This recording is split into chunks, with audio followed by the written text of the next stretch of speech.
Assalamualaikum warahmatullahi wabarakatuh. Selamat pagi anak-anak kuat SMK Negeri 1 Surabaya. Berjumpa kembali dengan Ibu Vina dalam pembelajaran Bahasa Indonesia. Pada video pembelajaran kali ini, kita akan belajar materi bahasa Indonesia untuk persiapan TKA. Kali ini, kita akan mempelajari materi teks fiksi bagian kedua. Pada video pembelajaran persiapan TKA teks fiksi bagian pertama, kita sudah mempelajari unsur intrinsik dan ekstrinsik dalam teks fiksi. Pastikan kalian sudah melihat video pembelajaran persiapan TKA bagian pertama sebelum memirsa pada bagian video kedua kali ini. Baik anak-anak kuat SMK Negeri 1 Surabaya, di bagian kedua video pembelajaran persiapan TKA ini kita akan mempelajari mengidentifikasi makna kata kias dan kata serapan. Sebelum kita mulai latihan soal, mari kita mengingat sekilas materi tentang kata kiasan dan kata serapan dalam teks fiksi berikut ini.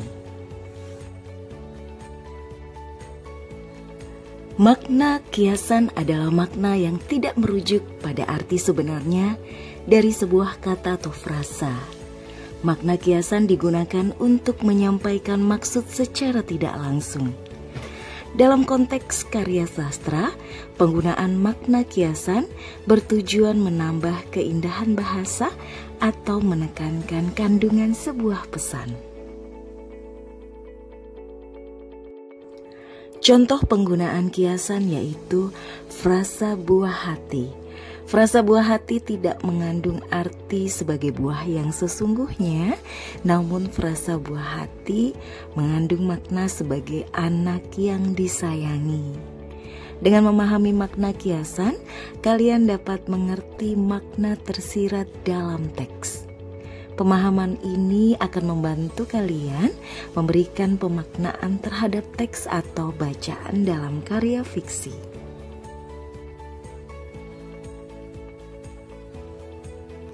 Setelah memahami makna kata kias dan kata serapan, sekarang kita akan berlatih soal teks fiksi. Kutipan cerpen berikut untuk menjawab soal nomor 1 sampai 5. Alina tercinta, kukirimkan sepotong surat dengan angin, debur ombak, matahari terbenam dan cahaya keemasan. Apakah kamu menerimanya dalam keadaan lengkap? Seperti setiap senja di setiap pantai. Ada juga burung-burung, pasir yang basah, seliwat batu karang, dan barangkali juga perahu lewat di kejauhan. Maaf, aku tidak sempat menelitinya satu persatu. Mestinya ada juga lokan, batu yang berwarna-warni. Bagaikan impian aku selalu menginginkan segala hal yang paling mungkin kulakukan bersamamu. Meski aku tahu semua itu akan tetap tinggal sebagai kemungkinan yang entah kapan aku menjadi kenyataan. Kukirimkan sepotong senja ini untukmu, Alina, dalam amplop yang tertutup rapat dari jauh. Karena aku ingin memberikan sesuatu yang lebih dari sekadar kata-kata. Sudah terlalu banyak kata di dunia ini, Alina, dan kata-kata ternyata tidak mengubah apa-apa. Aku tidak menambah kata-kata yang sudah tidak terhitung jumlahnya dalam sejarah kebudayaan manusia, Alina. Untuk apa? Kata-kata tidak ada gunanya dan selalu sia-sia. Lagi pula, siapa yang sudi mendengarnya? Di dunia ini semua orang sibuk berkata-kata tanpa pernah mendengar kata-kata orang lain. Mereka berkata-kata tanpa peduli apakah kata-kata orang lain yang mendengarnya. Bahkan mereka juga tidak peduli dengan kata-katanya sendiri. Sebuah dunia yang sudah kelebihan kata-kata tanpa makna. Kata-kata sudah luber dan sudah tidak dibutuhkan lagi. Setiap kata bisa diganti artinya. Setiap arti bisa diganti maknanya. Kukirimkan sepotong senja ini untukmu, Alina, bukan kata-kata cinta. Kukirimkan kepadamu sepotong senja yang lembut, dengan langit kemerah-merahan yang nyata dan betul-betul ada, sama seperti ketika aku mengambilnya saat matahari hampir tenggelam di bilik cakrawala. Alina yang manis, Alina yang sendu, akan kuceritakan bagaimana aku mendapatkan senja untukmu. Sore itu, aku duduk seorang diri di tepi pantai, memandang dunia yang terdiri dari waktu. Memandang bagaimana ruang dan waktu bersekutu, menjelmakan alam itu untuk mataku. Di tepi pantai, di tepi bumi, semesta adalah sapuan warna keemasan dan lautan adalah cairan logam. Meski buih pada debur ombak yang menghempas itu tetap saja putih seperti kapas, dan langit tetap saja hangat ketika kususupkan kakiku ke dalamnya. Kemudian tiba-tiba senja dan cahaya gemetar. Keindahan berkutat melawan waktu dan aku tiba-tiba teringat kepadamu. Barangkali senja ini bagus untukmu, pikirku. Maka kupotongkan senja itu sebelum terlambat. Kukerat pada 4 sisi, lantas kumasukkan ke dalam saku. Dengan begitu, keindahan itu bisa abadi dan aku bisa memberikannya kepadamu. Setelah itu aku berjalan pulang dengan perasaan senang. Aku tahu kamu akan menyukainya karena aku tahu itulah senja yang aku selalu bayangkan dengan kita. Sumber Seno Gumira Aji Dharma, sepotong senja untuk pacarku. Soal nomor 1. Perhatikan kalimat bercetak tebal dalam kutipan cerpen tersebut. Apa makna kiasan pada kalimat yang bercetak tebal? A. Matahari menenggelamkan diri di ufuk barat. B. Senja membawa suasana tenang dan damai. C. Waktu terus berjalan sampai hari hampir malam. D. Hari mulai gelap karena matahari sudah tidak terlihat. E. Hari sampai pada perbatasan antara sore dan malam. Silakan pilihlah jawaban yang paling tepat. Ibu beri waktu 1 menit.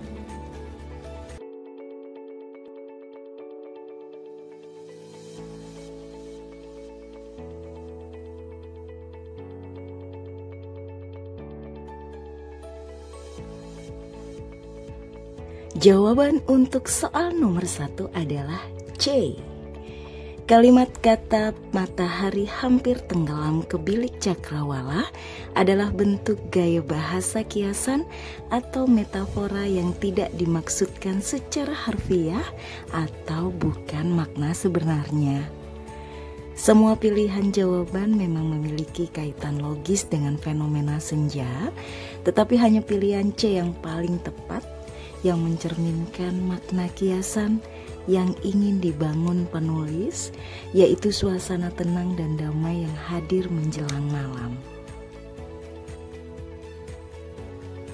Soal yang kedua, berdasarkan kutipan pertama, apa peribahasa yang dapat menggambarkan kutipan cerpen tersebut? A. Bagai air di daun talas. B. Bagai kerakap tumbuh di batu. C. Bagai tikus jatuh ke lumbung. D. Bagai anjing menyalak di ekor gajah. E. Bagai pungguk merindukan rembulan. Apa kira-kira jawabannya untuk soal nomor 2 anak-anak? Silakan dipilih manakah yang paling tepat. Ibu beri waktu 1 menit.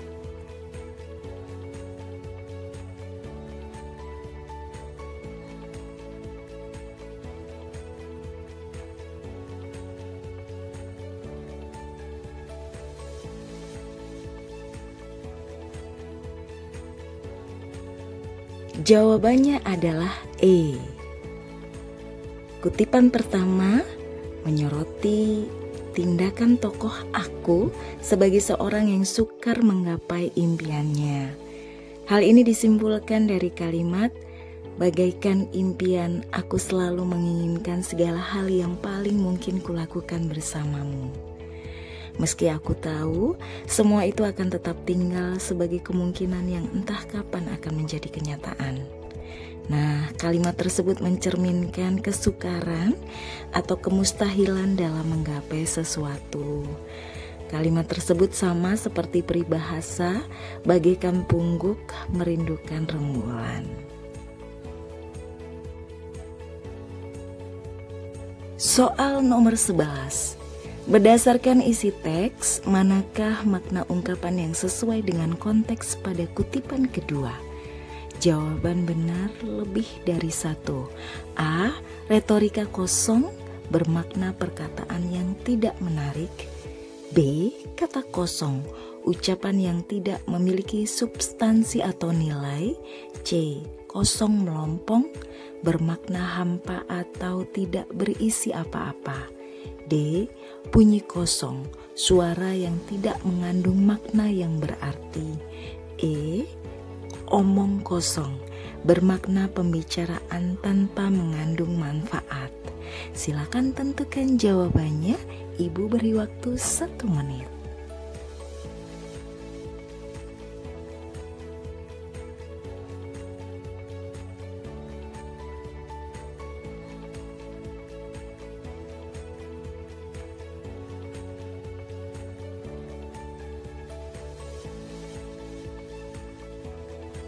Jawaban untuk nomor 11 adalah C dan E.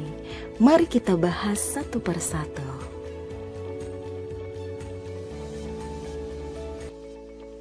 Kosong melompong bermakna hampa atau tidak berisi apa-apa. Ini adalah jawaban yang benar. Ungkapan kosong melompong tergolong sebagai idiom. Pada kutipan yang kedua, tokoh merasakan bahwa kata-kata di dunia ini telah kehilangan makna, nilai dan fungsinya tanpa makna. Tidak ada gunanya, tidak dibutuhkan lagi. Ungkapan kosong melompong ini selaras dengan isi dan dampak dari kata-kata tersebut. Jika kata-kata tidak memiliki substansi atau nilai, itu artinya hampa dan kosong. Oleh karena itu, pilihan ini sesuai dengan kondisi hampa dan tanpa isi yang dirasakan tokoh terhadap pengalamannya. Omong kosong bermakna pembicaraan tanpa mengandung manfaat adalah jawaban yang benar juga. Ungkapan omong kosong tergolong sebagai idiom. Pada kutipan kedua, tokoh aku secara eksplisit menyatakan bahwa kata-kata tidak ada gunanya dan selalu sia-sia. Kemudian ada juga sebuah dunia yang sudah kelebihan kata-kata tanpa makna. Oleh karena itu, pilihan idiom omong kosong selaras dengan konteks pada kutipan yang kedua. Soal nomor 12. Tentukan pernyataan berikut tepat atau tidak tepat berdasarkan penggunaan dan arti kata di dalam kalimat. Pernyataan pertama, penggunaan kata saku pada kutipan cerpen digunakan dengan tepat. Kata saku diserap dari bahasa Belanda dan berarti kantong kecil yang dijahit pada pakaian. 2. Penggunaan kata logam pada kutipan cerpen digunakan tidak sesuai konteks. Penggunaan kata logam diserap dari bahasa Arab yang berarti unsur keras seperti besi atau tembaga. 3. Penggunaan kata warna pada kutipan cerpen digunakan sesuai dengan konteks dalam kalimat. Kata warna diserap dari bahasa Sanskerta yang berarti rupa atau tampilan. Silakan tentukan jawaban tepat atau tidak tepat. Ibu beri waktu 1 menit.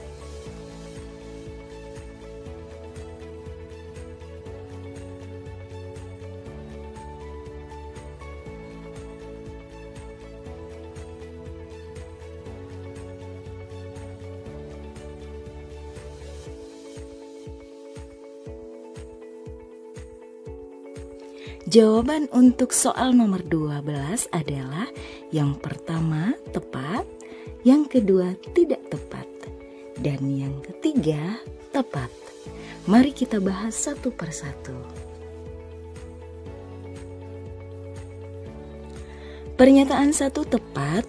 Kata saku merupakan kata serapan dari zak dalam bahasa Belanda yang memuat arti kantong kecil yang dijahit pada pakaian. Penyerapan kata zak menjadi kata saku tergolong sebagai penyerapan kata yang tidak mengubah bentuk tetapi maknanya sama. Pernyataan yang kedua tidak tepat.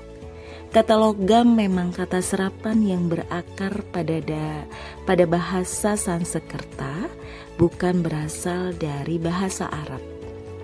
Kata logam berasal dari kata dasar loha yang berarti besi atau benda yang keras. Penyerapan kata loha menjadi kata logam tergolong sebagai penyerapan kata yang mengubah bentuk dasarnya. Berdasarkan Kamus Besar Bahasa Indonesia, kata logam berarti mineral yang tidak tembus pandang yang dapat menjadi penghantar listrik, misalnya besi, aluminium, dan nikel.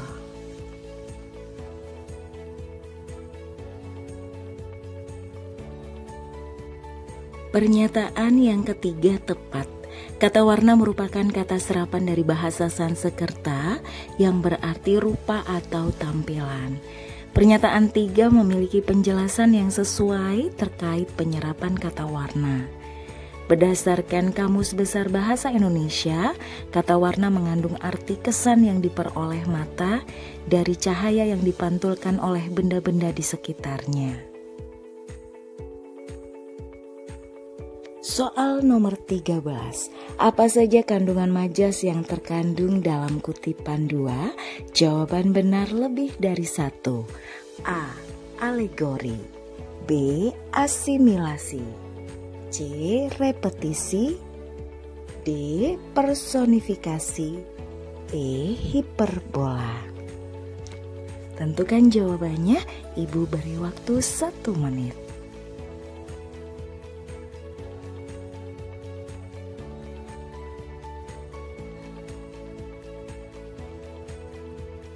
Jawaban soal nomor 13 adalah repetisi dan hiperbola. Mari kita bahas satu persatu.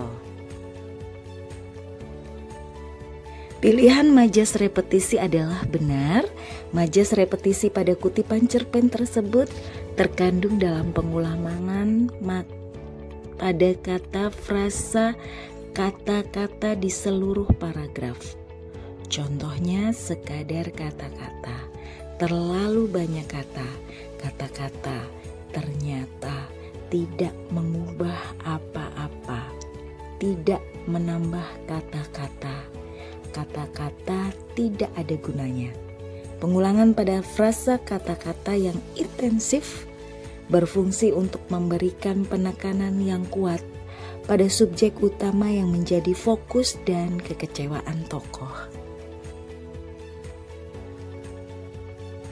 Pilihan majas hiperbola benar. Majas hiperbola terkandung pada penggunaan kata luber yang berarti meluap atau tumpah karena terlalu penuh. Biasanya untuk cairan. Untuk kata-kata adalah bentuk melebih-lebihkan. Kata-kata tidak dapat luber secara fisik. Penulisan ini adalah cara hiperbola untuk menggambarkan volume kata-kata yang sangat besar dan tidak terkendali.